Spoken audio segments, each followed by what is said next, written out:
Hello, പുതിയൊരു വീഡിയോയിലേക്ക് എല്ലാവർക്കും സ്വാഗതം. ഇന്നൊരു ക്ലീനിങ്ങിൻ്റെ വീഡിയോ ആണ് കാണിക്കുന്നത്. അടുക്കളയിൽ ഇച്ചിരി സമയം കിട്ടിയതുകൊണ്ട് എല്ലാം പാത്രങ്ങളൊക്കെ ഒന്ന് ക്ലീൻ ചെയ്ത് വെക്കാമെന്ന് വിചാരിച്ചു. ആദ്യം നിരന്ന് കിടന്ന പാത്രങ്ങളും സ്റ്റാൻഡിലിരുന്ന പാത്രവും എല്ലാം ഒന്ന് പിറക്കി ഒതുക്കി, ഉള്ളിക്കൊട്ട അങ്ങനെയുള്ള സാധനങ്ങളെല്ലാം മാറ്റി സ്റ്റാൻഡിലിരിക്കുന്ന പാത്രങ്ങളെല്ലാം പിറക്കി ഒന്ന് മാറ്റുവാണ്. ഒരുപാട് പഴക്കമുള്ള സ്റ്റാൻഡാണ്. ഇപ്പോൾ ഇത്തരം സ്റ്റാൻഡൊന്നും ഇല്ല. മിക്കയിടത്തും കബോർഡും കാര്യങ്ങളൊക്കെ അല്ലേ. ഇതിനകത്ത് ഓരോ പാത്രങ്ങളും ഇങ്ങനെ തിക്കി വെച്ചിരിക്കുമായിരുന്നേ. അത്യാവശ്യത്തിന് എടുക്കും, അങ്ങോട്ട് വയ്ക്കും. ഇപ്പം പിന്നെ ഒരു സമയം കിട്ടിയതൊന്ന് വൃത്തിയാക്കാമെന്ന് വിചാരിച്ചതാണ്. പിന്നെ പാത്രങ്ങളൊക്കെ മാറ്റിയ സ്റ്റാൻഡാണ്.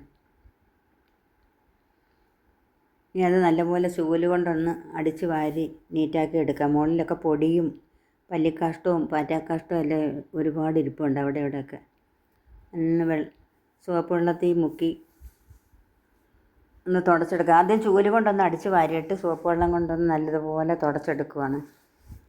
പിന്നെ കമ്പിയുടെ ഇടയൊക്കെ നമ്മളിങ്ങനെ തൂത്താൽ വൃത്തിയാകത്തില്ല.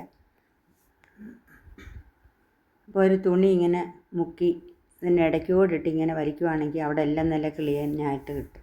ഇനി സ്റ്റാൻഡിൻ്റെ സ്ക്രൂ അങ്ങനെയുള്ള സാധനങ്ങളൊക്കെ തുരുമ്പ് പിടിച്ചിരിക്കുന്നതിനകത്ത് വാസലിനോ പഴയ എണ്ണകളോ എന്തെങ്കിലും ഉണ്ടെങ്കിൽ ഇടയ്ക്കിടയ്ക്കൊന്ന് തൂത്ത് കൊടുത്താൽ മതി. തുരുമ്പ് പിടിക്കാതിരുന്നോളും.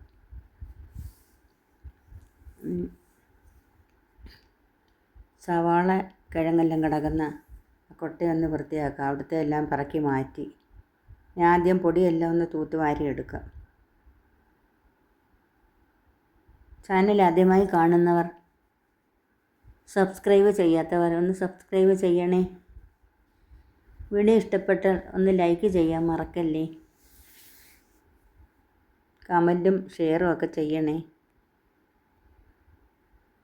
പൊടിയെല്ലാം തൂത്തുവാരി കഴിഞ്ഞ് നമുക്ക് സോപ്പ് വെള്ളം, അത് ലിക്വിഡ് ഒഴിച്ച വെള്ളം, അത് തുണി മുക്കി നല്ലതുപോലെ ഒന്ന് തുടച്ച് വൃത്തിയാക്കി എടുക്കാം.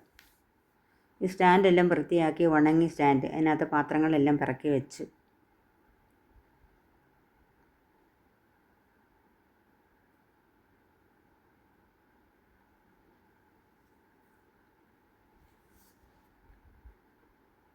ഉള്ളിക്കൊട്ട ഇരുന്നിടം എല്ലാം വൃത്തിയാക്കി സാധനങ്ങളൊക്കെ തിരിച്ച് അതിനകത്ത് തന്നെ ഇട്ട് എല്ലാം തുടച്ച് വൃത്തിയാക്കി അതും ക്ലിയറാക്കി. അപ്പം പുതിയൊരു വീഡിയോയുമായി വീണ്ടും കാണാം. സപ്പോർട്ട് ചെയ്യാൻ മറക്കല്ലേ.